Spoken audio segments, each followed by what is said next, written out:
এটা খোঁজ নিয়ে দেখুন ভোটাভুটিতেও কাকে ভোটটা উনি দিয়েছেন, দেখলে দেখা যাবে। আর আপনি যে অভিষেক ব্যানার্জির কথা বলছেন, সে অভিষেক ব্যানার্জি কি পার্লামেন্টে ছিল? আমি তো অনেকক্ষণ ভিডিও দেখেছিলাম। নওশাদ সিদ্দিকীর উচিত আরো বেশি করে এই রাজ্য সরকারের বিরোধিতা করা, আর মুখ্যমন্ত্রীর সাথে কোনো রকম আর সৌজন্য সাক্ষাৎ না করা।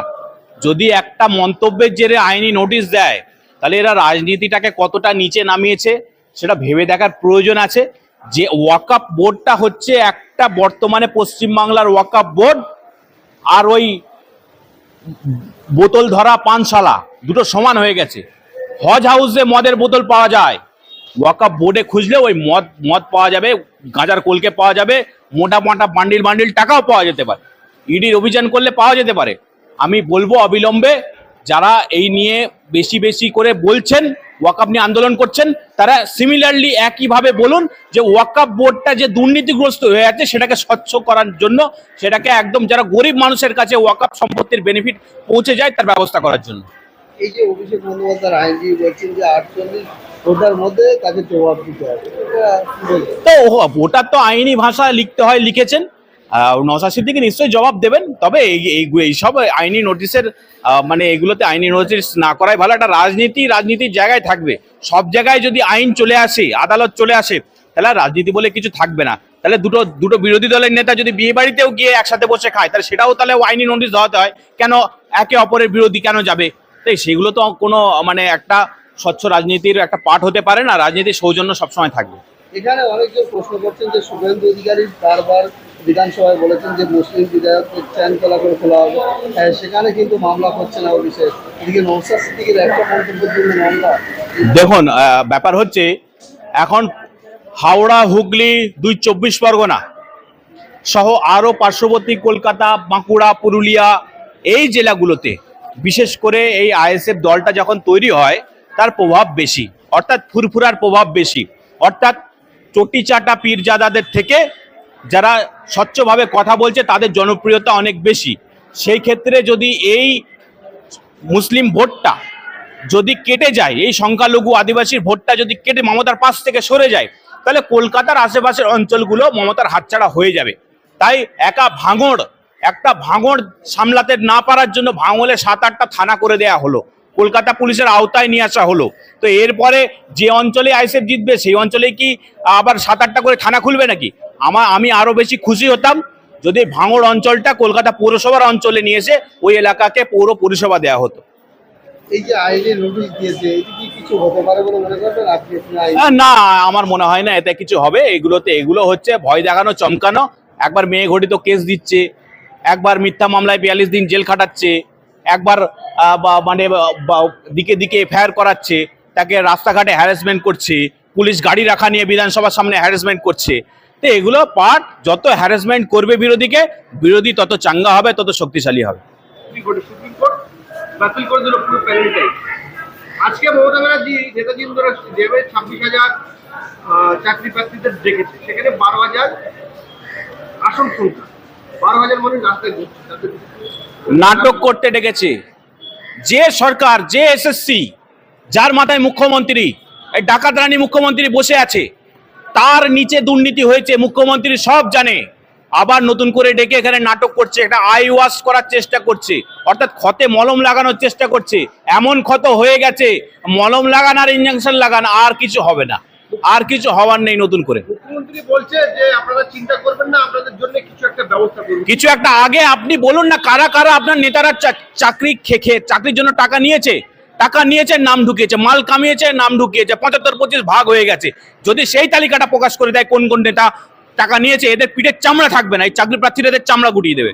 মুখ্যমন্ত্রী তাহলে দুর্নীতি যারা করেছে চাকরি, তাহলে আজকে যেমন ডাকলো চাকরি প্রার্থীদের, তাহলে বলছেন আপনি মলম লাগাতে।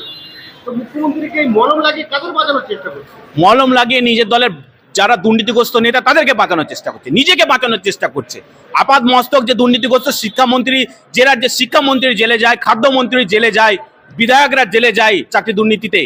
এক বিধায়ক সিবিআই অফিসার ঢুকছে বলে মোবাইল ফোন ছুঁড়ে পুকুরে ফেলে দিচ্ছে, তার থেকে লজ্জাজনক কি আছে? সে আবার বৈঠক ডাকছে। এ বৈঠক না, এটা এই বিধানসভাটাও যেমন বৈঠকখানা করে দিয়েছে, এবার নেতাজি ইন্ডোরটাও এবার আগামী দিন সেটা হতে চলেছে। আমরা আরো খবর পেলাম যে প্রাইমারি যে 36,000 না 60,000 মতো চাকরি, তাতেও গরমিল রয়েছে এবং হাইকোর্ট বলে দিয়েছে যে এর ওএমআরসির অরিজিনাল সেগুলোকে নিয়ে আসার জন্য। এটাও রাজ্য সরকারের সমস্ত নিয়োগে দুর্নীতি আছে। আমি বলি পুলিশের নিয়োগেও দুর্নীতি আছে, WBCS নিয়োগেও দুর্নীতি আছে। সাদা খাতা দিয়ে WBCS হয়েছে, সে খবরও এসেছিল। তো পশ্চিমবাংলা বর্তমানে রিক্রুটমেন্ট, এরা যারা মিথ্যা ভোটে যেতে, ভোট লুট করে যারা যেতে, তাদের দ্বারা কোনোদিন স্বচ্ছ নিয়োগ হতে পারে না। এটা আমি মনে করি ইমিডিয়েট মুখ্যমন্ত্রীকে পদত্যাগ করা উচিত। আপনারা কলকাতা হাইকোর্টে প্র্যাকটিস করেন, আপনাদের নিয়োগ কারা দেয়?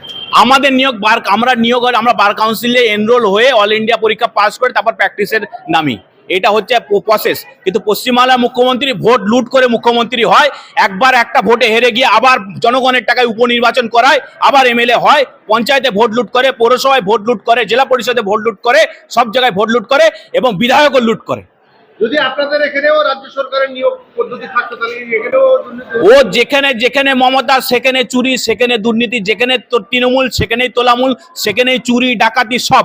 আগে চোর গুন্ডা বদমাস খুঁজে বেড়াতে হতো, বর্তমানে চোর গুন্ডা বদমাস আর খুঁজে বেড়াতে হয় না, তৃণমূল খুঁজলেই চোর গুন্ডা পাওয়া যায়। আজকে দেখলাম যে নেতাজি ইন্ডোর স্টেডিয়ামে মুখ্যমন্ত্রী বক্তব্য চলছিল এবং অসংখ্য মানুষ মালদা মুর্শিদাবাদ থেকে এসেছে, তাদেরকে ঢুকতে দেওয়া হচ্ছে না। তাদের অভিযোগ যারা যোগ্য না তাদের সাথে নিয়ে মিটিং করছে। ও যাও নিজেদের শিক্ষা সেলের আমচা চামচা, হয়তো তৃণমূলের খুঁজলে দেখা যাবে তৃণমূলের ক্যাডারগুলোকে সামনে বসিয়ে রেখেছে ভয়ে, যদি কেউ বোতল ছুড়ে দেয়, কেউ জুতো ছুড়ে দেয়, সেই ভয়ে, কেউ মোবাইল ছুড়ে দেয়, এই ভয়ে হয়তো করে রেখেছে। সামনে চাকরি প্রার্থীদের যেতেই দেয়নি, সব পিছনে পিছনে বসিয়ে রেখেছে। এর নাটক করছে পশ্চিমবাংলা মুখ্যমন্ত্রী। আর কমাস মুখ্যমন্ত্রী আছেন, ইমিডিয়েট পদত্যাগ করুন, মানুষকে রেহাই দিন। আপনি বলছেন কমাস মুখ্যমন্ত্রী আছেন, তাহলে পশ্চিমবাংলার দ্বিতীয় শক্তি কারা, কে আছে? নির্বাচনে বোঝা যায়, মানুষ সঠিকভাবে ভোট প্রয়োগ করার সুযোগ পেলে এই মুখ্যমন্ত্রীকে নবান্ন থেকে ছুড়ে ফেলে দেবে। না, আপনি বলছেন যে কমাস আছে, তাহলে নিশ্চয়ই আপনি জানেন যে পরবর্তী মুখ্যমন্ত্রী বা পরবর্তী কোন দল পশ্চিমবাংলায় ক্ষমতা আছে। পশ্চিমবাংলার যারা বিরোধী দল আছে তারা সদর্থক ভূমিকা পালন করলে, মানুষের পাশে দাঁড়ালে তৃণমূলকে আর চয়েস করবে কেন? এ তো চোরের দল। বিরোধী সংগঠিত হচ্ছে না বলে এরা সুযোগ পাচ্ছে বারবার। সেই জন্য কি শুভেন্দু অধিকারীকে নানান সংখ্যালঘু মুসলমানের বিরুদ্ধে একের পর এক মন্তব্য করার পরেও সরকার কোনো ব্যবস্থা নিচ্ছে না? এটা মুখ্যমন্ত্রীর স্ট্যান্ড, শুভেন্দু অধিকারীর স্ট্যান্ড। আমি বলবো আপাত মস্তক পশ্চিমবাংলার যত সাধারণ ভোটার আছে তারা চায় না এই মুখ্যমন্ত্রী তৃণমূল দল থাকুক। ভয় দেখানো হয়, চমকানো হয়, তাদেরকে বিভিন্নভাবে উৎসাহিত করা হয়, প্রলুব্ধ করা হয়, বোম মারা হয়, পিস্তল দেওয়া হয়, মদের বোতল দেওয়া হয় ভোটের দিনে, সেই দ্বারা ভোট করানো হয়। এটা যদি বন্ধ হয়, এই তৃণমূল বলে কোনো দল ছিল আগামী প্রজন্ম ভুলে যাবে। মুখ্যমন্ত্রী ডাইরেক্ট আজকে বলছেন যে CPM এর আমলেও গরমিল ছিল, কিন্তু আমি তাদের চাকরি খাই। আজ বিকাশ আপনার ক্ষমতা আছে, আপনার 21শে জুলাই পালন করেন, 21শে জুলাইয়ের বিচার পেয়েছে, রিজওয়ানুর বিচার পেয়েছে, পার্ক স্ট্রিটের আপনি যেখানে হাত ভরে দেন সেখানে আর বিচার হয় না। আপনি বকটুয়ের বিচার করতে পেরেছেন? আপনি তো আপনার দলের নেতাদেরকে বাঁচাচ্ছেন বারবার, যারা দুর্নীতি করছে, যারা টায়ারের লিক সারাতো তাদেরকে বিধায়ক বানিয়েছেন, যারা বিড়ি ফোঁকে বিড়ি বেচে তাদেরকে বিধায়ক বানিয়েছেন। কোনো স্বচ্ছ লোককে বিধায়ক বানিয়েছেন? টাকার জেরে টিকিট পাওয়া যায় আপনার দলে, আপনার দলের নেতারাই বলে। সুতরাং আপনি কি বলবেন? আপনি দুর্নীতির মাথা সবাই জানে, মানুষ সময়ের অপেক্ষা করছে, সঠিক বিরোধিতা যারা করবে তাদের পাশে দাঁড়াবেন মানুষ।